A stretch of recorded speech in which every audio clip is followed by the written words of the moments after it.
আচ্ছা, রূপকথা কি কখনো আমায় মনে রাখবে? আমাদের কি আর কখনো দেখা হবে? বড় হয়ে রূপকথা চিনতে পারবে আমায়? নাকি অচিরেই ভুলে যাবে সারফরাজ নামক খুনির কথা? সারফারাজের ভাবনার সুতো ছিঁড়ল পুলিশের বুটের খটখট শব্দে। ধ্যান ছেড়ে দরজার পানে শকুনি নজর বুলালো সে। আজ তাকে কোর্টে চালান করা হবে।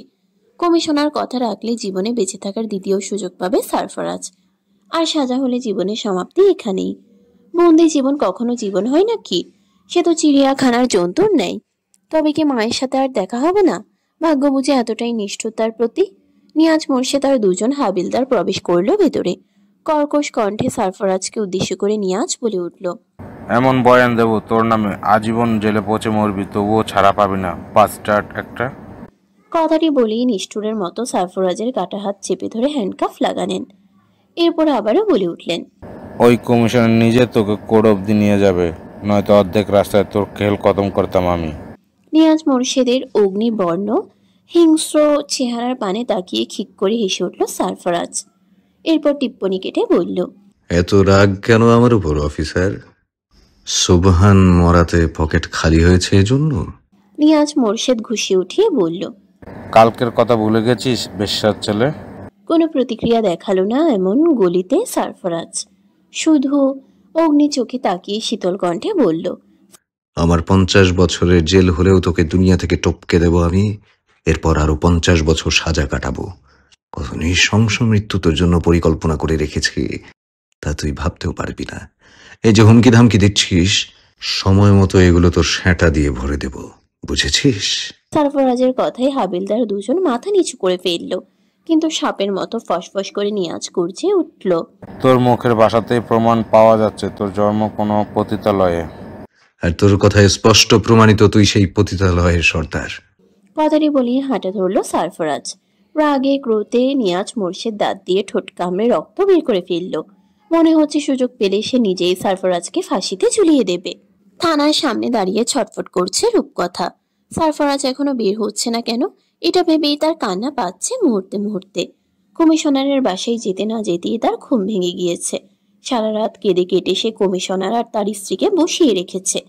তবুও মানুষ দুটি উজাড় করা ভালোবাসা দিয়ে আগলে ধরতে চেয়েছে রূপকথাকে, কিন্তু রূপকথা কোনোভাবেই তাদের গ্রহণ করতে রাজি নয়। সারফরাজের কাছে যাবে, এটাই তার শেষ কথা। কাঁদতে কাঁদতে ভোর রাতের দিকে ক্লান্ত হয়ে সুফিয়ানের কোলে ঘুমিয়ে গিয়েছে সে। ঘন্টা দুই না পার হতেই আবার উঠে সেই একই বায়না। শেষমেশ ধৈর্যে কুলাতে না পেরে রূপকথাকে থানায় নিয়ে এসেছে সুফিয়ান চৌধুরী।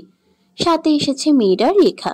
8 ঘন্টার মতো সময় পেরুতেই সারফরাজের দেখা মিলল। দুই হাতে শক্ত হাত করা আর কোমরে সাটিয়ে বাঁধা দড়ি, যার ওপর প্রান্ত ধরে রেখেছে হাবিলদার। সারফরাজকে দেখতে পেয়ে দৌড়ে গেল রূপকথা। সে হাবিলদারের দড়ি কেড়ে নেবার চেষ্টা করতে করতে বলল, ওকে বেঁধেছ কেন? ওর পেট ছিঁড়ে যাবে, দড়ি খুলে দাও। মেয়েটির এসব কথাবার্তা নিয়াজ মোর্শেদের কাছে নাটক মনে হলো। বাচ্চাটি তার 2 চোখের বিষ।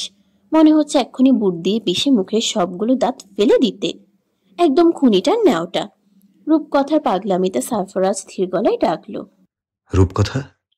শান্ত হয়ে সারফরাজের সামনে গেল রূপকথা। সারফরাজ তার মাথায় হাত বুলিয়ে স্বাভাবিক গলায় বলল, আমার ব্যথা লাগছে না রূপকথা, আমি নিজেই বাঁধতে বলেছি ওদের। রূপকথার কাছে বিশ্বাস হলো না এই কথা। সে কমিশনারের কাছে দৌড়ে গিয়ে বলল, আঙ্কেল, সারফরাজের কষ্ট হচ্ছে, ওর পেট থেকে দড়ি খুলে দাও, সারফরাজের পেট কেটে যাবে।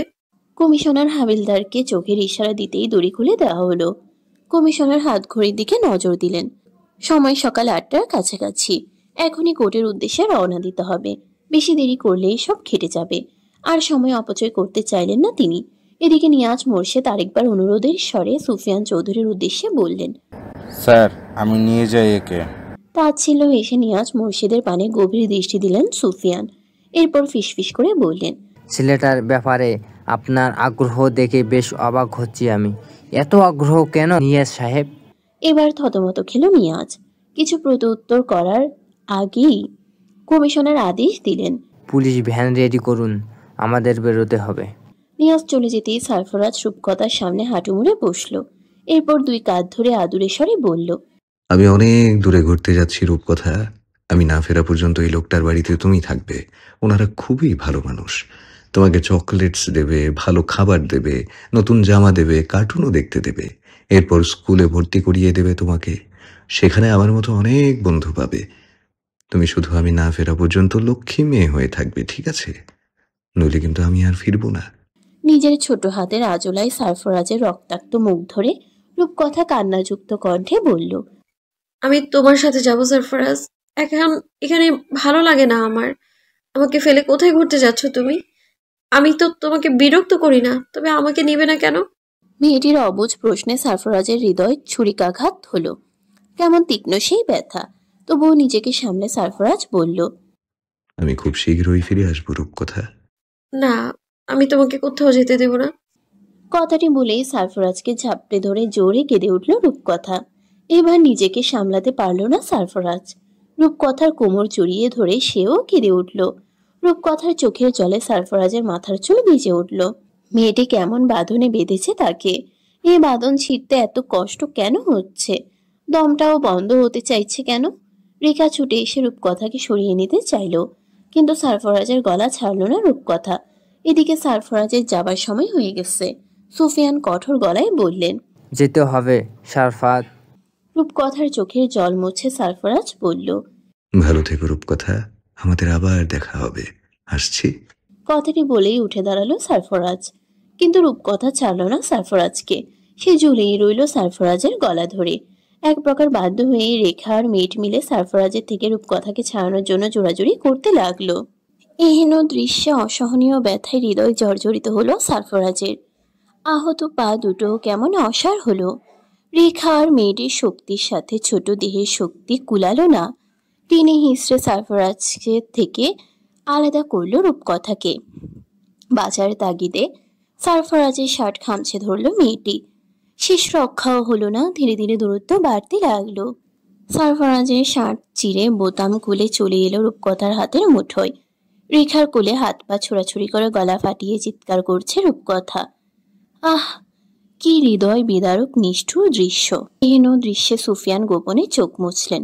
কেঁদে ফেলল থানায় উপস্থিত মানুষজন। তবুও দায়িত্বের বোঝাই সারফরাজকে পুলিশ ভ্যানে তুলে ভারী দরজা আটকে দেয়া হলো। বিদায় জানানোর জন্য হাত নাড়ানোর সুযোগটুকু দেয়া হলো না সারফরাজকে। ছোট অবুঝ রূপকথা সারফরাজকে আর দেখতে না পেয়ে চিৎকার করে ডেকে উঠল। সারফরাজ, ফাঁকা রাস্তা মারিয়ে শোষ গতিতে চলছে পুলিশ ভ্যান। ভেতরে সারফরাজ, কমিশনার আর সদ্য নিয়োগপ্রাপ্ত একজন সাব ইন্সপেক্টর। গাড়ি চালাচ্ছেন একজন কনস্টেবল ড্রাইভার।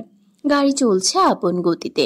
সারফরাজের এসব বিষয়ে কোনো ভ্রুক্ষেপ নেই।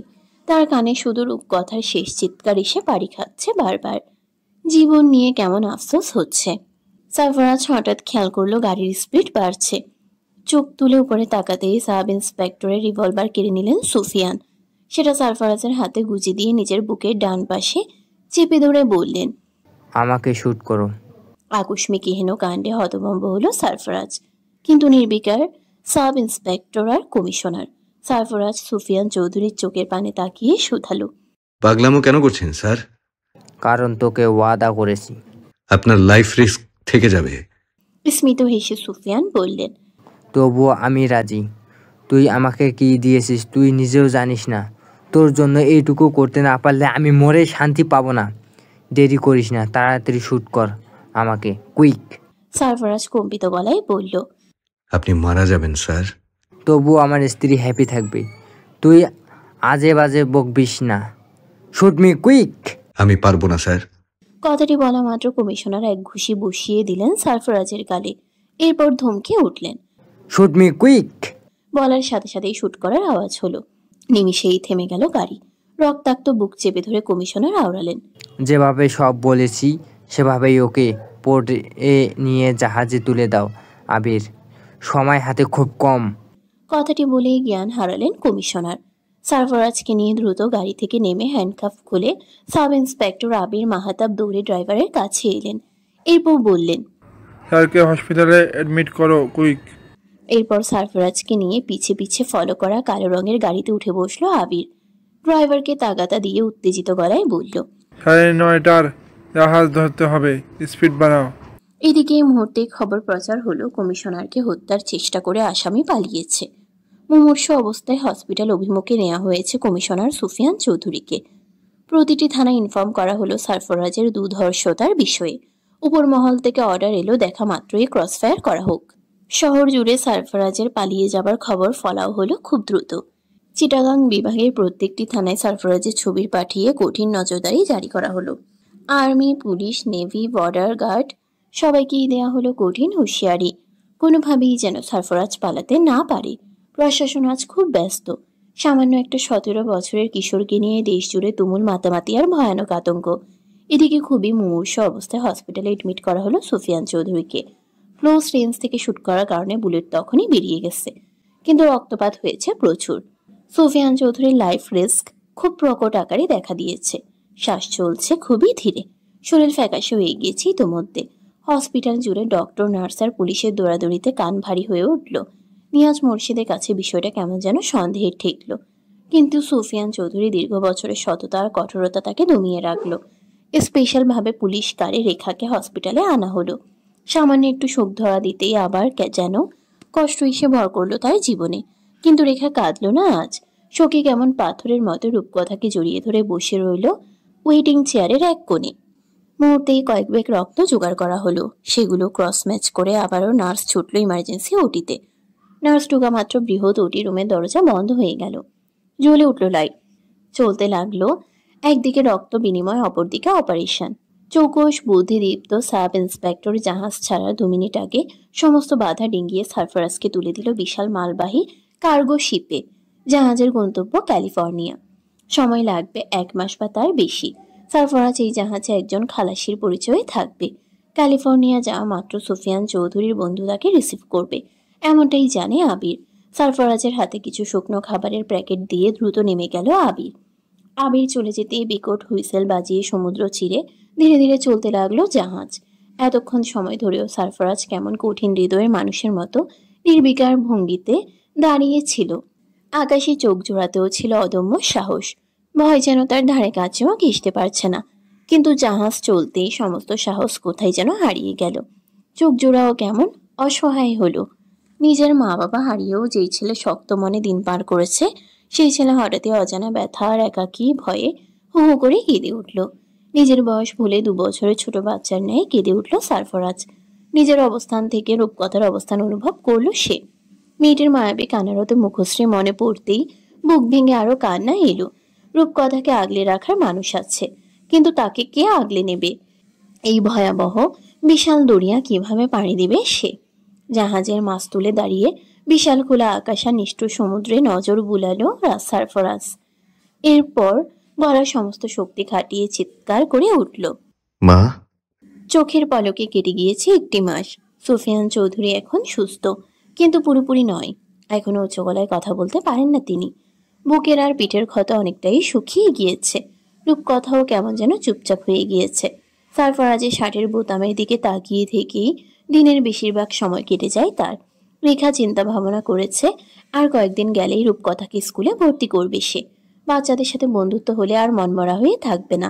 রূপকথার এক্সট্রা দেখাশোনা করার জন্যে আরেকজন ন্যানি রাখা হয়েছে। মেয়েটি সারাক্ষণ রূপকথার সাথে কথা বলে খেলে। প্রথমে রূপকথা কারো সঙ্গ পছন্দ করতো না, কিন্তু ধীরে ধীরে নিঝুম নামে ন্যানির সাথে তার সম্পর্ক গড়ে উঠেছে। রেখা যেই কাজ করতে না পারে, নিঝুম তা খুব সহজেই রূপকথাকে বলে মানাতে পারে। মন থেকে মরে যাওয়া রূপকথাকে ভুলিয়ে বালিয়ে বাইরে নিয়ে বিশেষ সময় কাটাই নিঝুম। রূপকথা প্রথমে বাইরে থাকতেই চাইতো না। নিঝুমের প্রচেষ্টায় এখন অনেকটাই স্বাভাবিক হয়েছে। রেখা বেশ কয়েকজন চাইল্ড নিউরোলজিস্টের শরণাপন্ন হয়েছে। প্রত্যেকের একই কথা, বেবি মনে আঘাত পেয়েছে, স্বাভাবিক হতে সময় লাগবে। রেখা প্রহর গুণে রূপকথা স্বাভাবিক হয়ে তাকে মা বলে ডাকবে, কিন্তু রূপকথা তার পরিবর্তে রেখার সাথে কথা বলাই বন্ধ করে দিয়েছে। তার মতে এই মহিলা জোর করে সারফরাজের থেকে তাকে আলাদা করে দিয়েছে, আর তার স্যাভিয়ের সারফরাজ কোথাও হারিয়ে গেছে। রূপকথা জানে কেউ বেড়াতে গিয়ে এতদিন থাকে না। নিশ্চিত সারফরাজ হারিয়ে গেছে, আর কখনো সারফরাজ ফিরে আসবে না। তাকে রূপকথা বলে ডাকবেও না। গার্ডেনে নিঝুমের সাথে হেঁটে হেঁটে বিভিন্ন ফুল দেখছিল রূপকথা। হঠাৎ সারফরাজের কথা মনে পড়তেই ভ্যায় ভ্যায় করে কেঁদে উঠল মেয়েটি। ছোট ছোট 2 হাত মেলে ডেকে উঠল, তুমি কি আর ফিরবে না সারফরাজ? আমার কষ্ট হচ্ছে। এদের কাউকে আমার ভালো লাগে না। তুমি অনেক পচা সারফরাজ। না ফিরলে আর কথা বলবো না আমি তোমার সাথে। মেয়েটির কান্নারত মুখের পানে তাকিয়ে তপ্ত শ্বাস ফেলল নিঝুম। এরপর কোলে তুলে চোখ মুছিয়ে বলল, কেঁদো না রূপকথা, সারফরাজ ফিরবে। ভাঙা সিক্ত গলায় রূপকথা অবুঝের ন্যায় শুধায়। কবে ফিরবে? উত্তর জানে না নিঝুম, শুধু কম্পিত গলায় বলে, ফিরবে রূপকথা। এদিকে মেয়ের কান্না পুরোটাই আড়াল থেকে দেখলেন সুফিয়ান। সহ্য করতে না পেরে রাত দিনের হিসেব না কষেই বন্ধু আলেকজান্ডারকে কল করলেন। ভদ্রলোক বেঘরে ঘুমাচ্ছিলেন, কারণ এখন গভীর রাত। ঘুম জড়ানো চোখে ফোন হাতড়ে সামনে এনে স্ক্রিনে সুফিয়ানের নম্বর দিকে হাই তুলে ফোন কেটে দিয়ে পুনরায় ব্যাক করলেন। আলেকজান্ডারকে পেয়ে সুফিয়ান জিজ্ঞেস করলো, বন্ধুকে খুঁজে নিয়েছিস?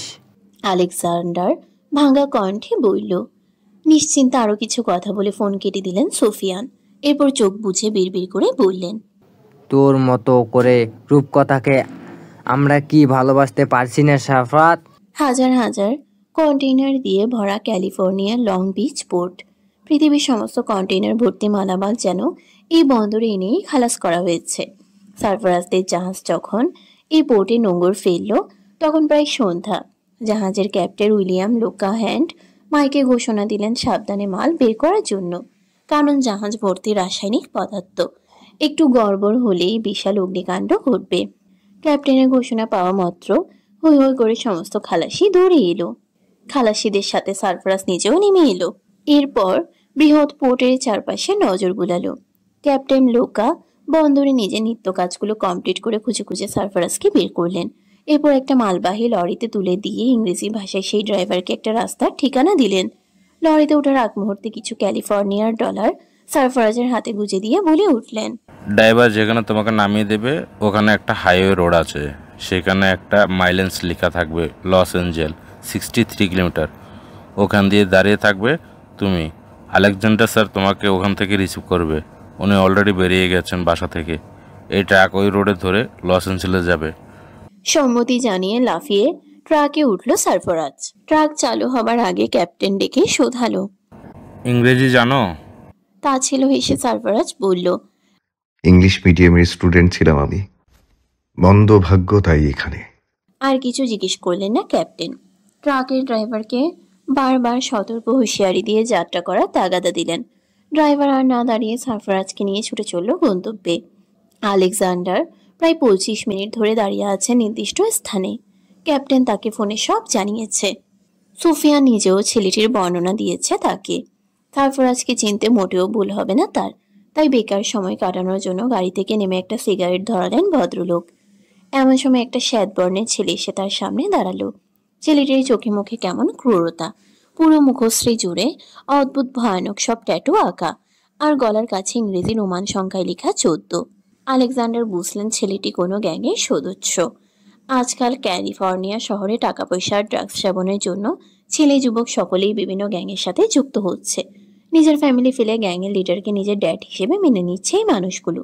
ছেলেগুলো বিভিন্নভাবে মানুষকে হ্যারাস করে, জোর করে ছিনতাই করে হাতিয়ে নিচ্ছে টাকা পয়সা, স্বর্ণ অলংকার, এমনকি লুট করে নিচ্ছে কার্গো ট্রাকগুলো। এতেও ক্ষান্ত নয় তারা। মন মতো কিছু না হলেই মানুষের জীবন পর্যন্ত কেড়ে নিতে দ্বিধা করে না এরা। ছেলেটির পানে একবার নজর বুলিয়ে নিলেন আলেকজান্ডার। রীতিমতো হেলে দুলে পড়ে যাচ্ছে সে। দেখেই বোঝা যাচ্ছে ড্রাগ এডিক্টেড। অবস্থা বেগতিক বুঝে গাড়িতে উঠে পড়তে উদ্যত হলেন আলেকজান্ডার। কিন্তু তার আগেই ছেলেটি ভারী গলায় বলে উঠল, গিভ এভরিথিং ইউ হ্যাভ। ছেলেটির ভয়ানক কণ্ঠে পা জোড়া থেমে গেল আলেকজান্ডারের। ছেলেটি ইতিমধ্যে তার পিছে এসে দাঁড়িয়েছে, হাতে একটা রিভলভার। আলেকজান্ডার কোনো বাক্য ব্যয় না করে নিজের ওয়ালেট আর ফোন ছেলেটির সামনে সোপর্দ করে বলে উঠল। ছেলেটি বাঁকা হাসলো। এরপর আরেকটু এগিয়ে এসে বলল, tell me your bank account. এবার যেন ধরাশয়ী হলেন আলেকজান্ডার। খুব বাজেভাবে ফেঁসে গিয়েছেন তিনি। এটা বুঝতে পেরে হাত ঘড়িতে নজর বুলালেন। সারফরাজের দেখা নেই এখনো। আলেকজান্ডারের ঢিলেমি সহ্য হলো না যুবকের। সে তার গান আলেকজান্ডারের কপালে তাক করে ধমকে উঠল। Tell me soon. আলেকজান্ডার কথা বলার আগেই সেখানে ট্রাক থামলো। ড্রাইভার কোনো মতে সারফরাজকে নামিয়ে তড়িঘড়ি করে বিদায় নিল।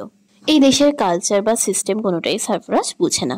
সে কাঁধের ব্যাগ ফেলে দৌড়ে সামনে গিয়ে দাঁড়াতেই ছেলেটি এবার সারফরাজের দিকে গান তাক করলো। মুহূর্তেই ভিত সারফরাজ হাত উপরে তুলে বলে উঠল, হু আর ইউ?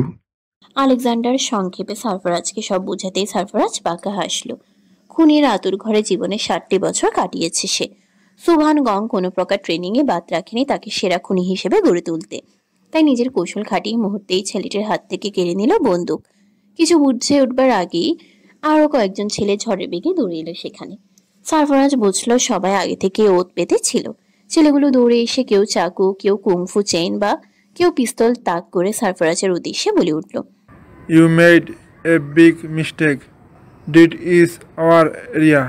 সেখান থেকে একজন 28 কি 29 বছরের যুবক এগিয়ে এসে কোনো বাছবিচার না করেই আলেকজান্ডারকে এক ঘুষি বসিয়ে দিল। বাবার বয়সী মানুষের সাথে এমন আচরণ সহ্য হলো না সারফারাজের। কোনো ভয়ভীতি তাকে স্পর্শ করলো না আর। নিজের পশুসত্তা যেন জেগে উঠল। সারফারাজ মনে মনে ভাগ্যের উপর হাসলো। জীবন আমাকে দুর্ধর্ষ খুনি বানিয়েই ছাড়বে দেখছি।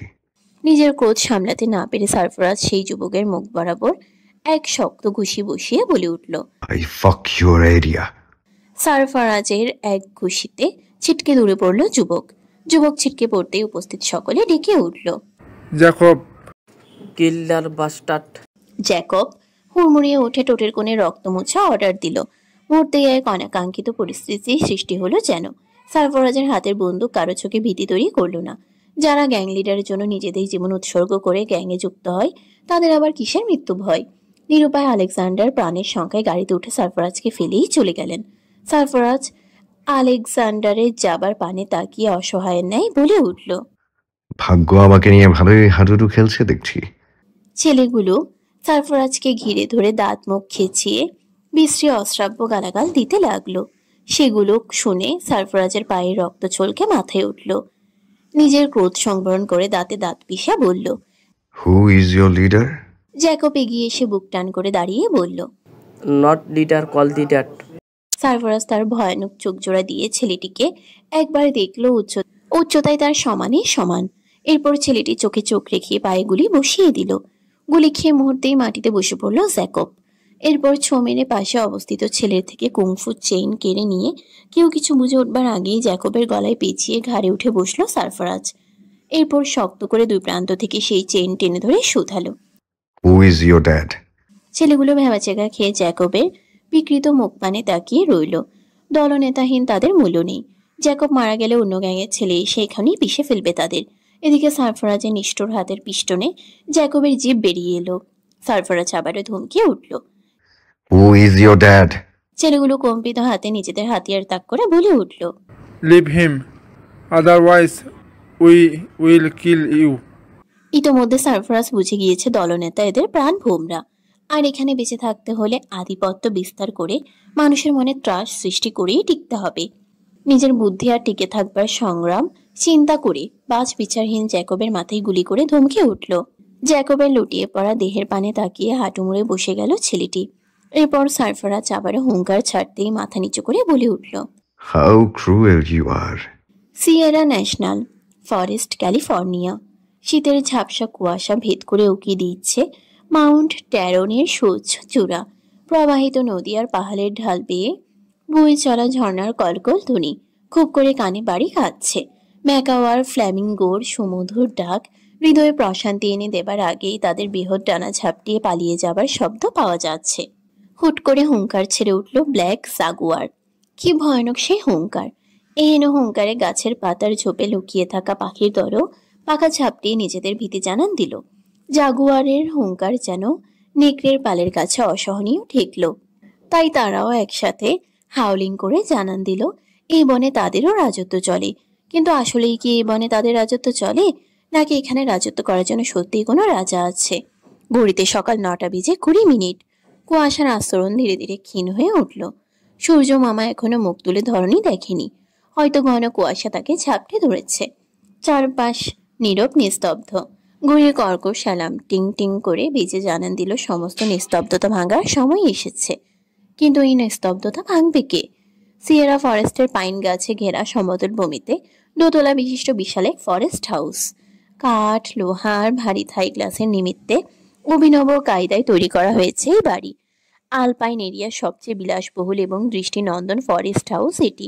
এই হাউসে বাস করেন 28 কি 29 বছরের এক যুবক। সমগ্র আলপাইন কাউন্টির কেউ সেই যুবকের নাম জানে না, কেউ কখনো তাকে সামনে থেকে দেখেওনি, শুধু লোকমুখে শুনেছে হি ইজ এ ডেভিল। ব্যাস এইটুকুই। এতেই কাউন্টির কেউ এই বাড়ি অভিমুখে আসার সাহস করে না। প্রায়শই এই নির্জন বাড়িটি থেকে মানুষের হৃদয় বিদারক চিৎকার ভেসে আসে, সেই সাথে কুকুরের ঘেউ ঘেউ ডাক।